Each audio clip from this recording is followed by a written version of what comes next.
ବର୍ତ୍ତମାନ ଯୁଦ୍ଧ ପରିସ୍ଥିତି ଭିତରେ ଅଖଣ୍ଡ ଭାରତର ସ୍ୱପ୍ନ ସାକାର ହେବ କି? ଏଇଟା ପ୍ରକୃତ ସମୟ କି? ଆଜିର ବିଷୟ। ଦର୍ଶକ ବନ୍ଧୁ ଜୟ ଜଗନ୍ନାଥ। ମୁଁ ବିଚିତ୍ର ଆପଣଙ୍କୁ ସ୍ୱାଗତ କରୁଛି ଆଜିର ଆଉରି ଏକ ନୂଆ ଭିଡ଼ିଓକୁ।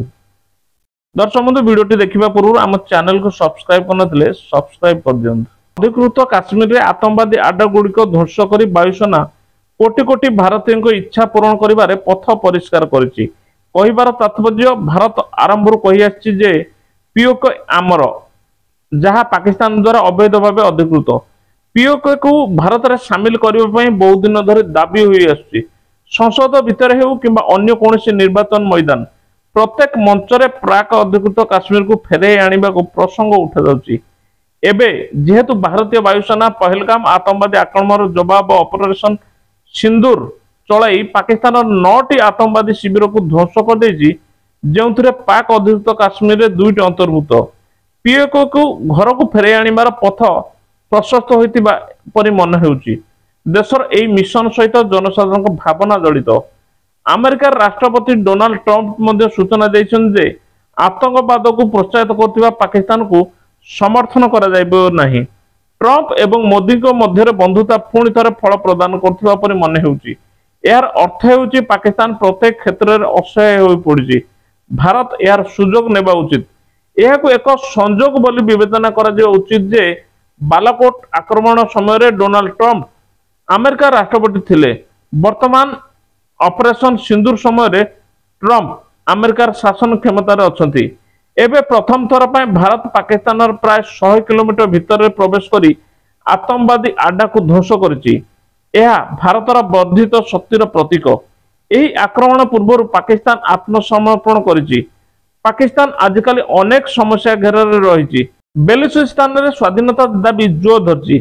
ସେ ଆର୍ଥିକ ଦୃଷ୍ଟିରୁ ଗରିବ। ଭାରତ ସହିତ ରଳିବାକୁ ହେଲେ ତାକୁ ଆନ୍ତର୍ଜାତିକ ମୁଦ୍ରା ପାଣ୍ଠିରୁ ଋଣ କିସ୍ତି ମାଗିବାକୁ ପଡ଼ିବ। ଆମେରିକା ହସ୍ତକ୍ଷେପ କରିବାକୁ ମନା କରିଦେଇଛି।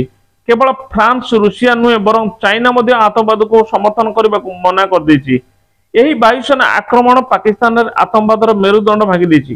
ଆତଙ୍କବାଦୀକୁ ପାଣ୍ଠି ଯୋଗାଇବା ପାଇଁ ପାକିସ୍ତାନ ପାଖରେ ଆଉ ଟଙ୍କା ନାହିଁ। ଏହାର ଅର୍ଥ ହେଉଛି ପିଓକେକୁ ଘରକୁ ଫେରିବା ପାଇଁ ଏହା ସଠିକ ସମୟ ପରି ମନେ ହେଉଛି। ପରିସ୍ଥିତି ଦର୍ଶାଉଛି ଯେ 1971 ମସିହାରେ ଭାରତର ସାମରିକ ଶକ୍ତି ଯେଉଁ ଶକ୍ତିରେ ପାକିସ୍ତାନକୁ ଦୁଇ ଭାଗରେ ବିଭକ୍ତ କରିଥିଲା, ସେହି ଶକ୍ତିରେ ପିଓକେକୁ ପୁଣି ଥରେ ହାସଲ କରିବାର ସମୟ ଆସିଛି। ଭାରତରେ ଅଶାନ୍ତି ସୃଷ୍ଟି କରିବା ପାଇଁ ପାକିସ୍ତାନ ଦୀର୍ଘ ସମୟ ଧରି ଆତଙ୍କବାଦୀମାନଙ୍କୁ ତାଲିମ ଶିବିର ଚଳାଇବା ପାଇଁ ପାକ୍ ଅଧିକୃତ କାଶ୍ମୀର ଭୂମି ଦେଇଛି। କିନ୍ତୁ ମେ 7 ତାରିଖ ଭାରତୀୟ ସେନା ପିଓକେର କୋଟଲି ଏବଂ ମୁଜାଫରବାଦରେ ଅବସ୍ଥିତ ଆତଙ୍କବାଦୀ ଶିବିର ଉପରେ ଆକ୍ରମଣ କରି ଏହାକୁ ଧ୍ୱଂସ କରିଦେଇଥିଲା। କୋଟଲିର ମକଜ ଆବାସ ହରକତ ଉଲ ମୁଜାହିଦିନର ଘାଟି ଥିଲାବେଳେ ମସ୍କାର ରହିଛି ଶହୀଦରେ ବନ୍ଧୁକ ତାଲିମ ଦିଆଯାଇଥିଲା। ମୁଜାଫରବାଦର ସୱାଇ ନାଲା କ୍ୟାମ୍ପର ଲସ୍କର ଇ ତୋଇବା ଏବଂ ସୈଦନା ବିଲା ମକର ଜୈସେ ମହମ୍ମଦ ଆଧାର ଥିଲା। ଏହି ଆତଙ୍କବାଦୀ ଘାଟିଗୁଡ଼ିକ କେବଳ ଜାମ୍ମୁ କାଶ୍ମୀରରେ ନୁହେଁ ବରଂ ଭାରତ ଭିତରେ ମଧ୍ୟ ଆତଙ୍କ ପ୍ରସାର କରିବା ପାଇଁ ଯୋଜନା ପ୍ରସ୍ତୁତ କରାଯାଇଥିଲା। ଉଲ୍ଲେଖନୀୟ ଯେ ବିଶ୍ୱର ସମସ୍ତ ଦେଶର ରାଷ୍ଟ୍ରୀୟ ମୁଖ୍ୟ ଭାରତୀୟ ସେନାର ଅପରେସନ ସିନ୍ଦୁର ଅଭିଯାନକୁ ସମର୍ଥନ କରିଛନ୍ତି। ଏହି ଅପରେସନରେ 22 ଏପ୍ରିଲରେ ପହଲଗାମ ହୋଇଥିବା ଆତଙ୍କବାଦୀ ଆକ୍ରମଣର ଜବାବ କରାଯାଇଥିଲା। Britain, France, Israel, Netherlands, America ସମେତ ଅନେକ ୟୁରୋପୀୟ ଦେଶ ଆତଙ୍କବାଦ ବିରୋଧରେ ଭାରତ ସହିତ ଏକତା ପ୍ରଦର୍ଶନ କରିଛନ୍ତି। ଯେତେବେଳେ ଭାରତ ପାକିସ୍ତାନ ଭିତରେ ଆତଙ୍କବାଦୀ ଶିବିର ଏବଂ ବାୟୁ ପ୍ରତିରକ୍ଷା ପ୍ରଣାଳୀକୁ ନଷ୍ଟ କରିବା ଆରମ୍ଭ କଲା, ସେତେବେଳେ ମଧ୍ୟ ଆମେରିକା ରାଷ୍ଟ୍ରପତି ଜେଡି ଭାନ୍ସ ପାକିସ୍ତାନକୁ ଏକ ସ୍ପଷ୍ଟ ବାର୍ତ୍ତା ଦେଇଥିଲେ। ଜେଡି ଭାନ୍ସ କହିଛନ୍ତି ଯେ ଆମେରିକା ଚାହୁଁଛି ଯେ ଭାରତ ଏବଂ ପାକିସ୍ତାନ ମଧ୍ୟରେ ଉତ୍ତେଜନା ହ୍ରାସ ହେଉ, କିନ୍ତୁ ଏହି ପ୍ରସଙ୍ଗ ମୂଳତଃ ଆମର ନୁହେଁ। ଏଥିରୁ ସ୍ପଷ୍ଟ ସଂକେତ ଯେ ଆମେରିକା ଏକ ପ୍ରକାର ମଧ୍ୟସ୍ଥତା କରିବାକୁ ମନା କରିଦେଇଛି। ଏହାର ଅର୍ଥ ହେଉଛି ଭାରତ ନିଜେ ପାକିସ୍ତାନ ସହିତ ତାର ଜ୍ଞାନ ଏବଂ ରଣନୈତିକ ଶକ୍ତି ସହିତ ମୁକାବିଲା କରିବା ଉଚିତ।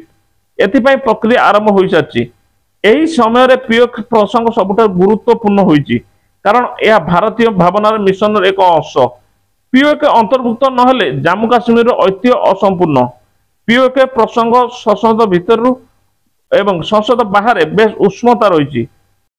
ଜାମ୍ମୁ ଏବଂ କାଶ୍ମୀରର ପୁନର୍ଗଠନ ଆଇନ 2019ର ଉଦ୍ଦେଶ୍ୟ ହେଉଛି ପିଓକେରେ ନିର୍ଯାତନା ଶିକାର ହୋଇ ଏଠାକୁ ଆସିଥିବା शरणार्थी को स्थिरता प्रदान करवा।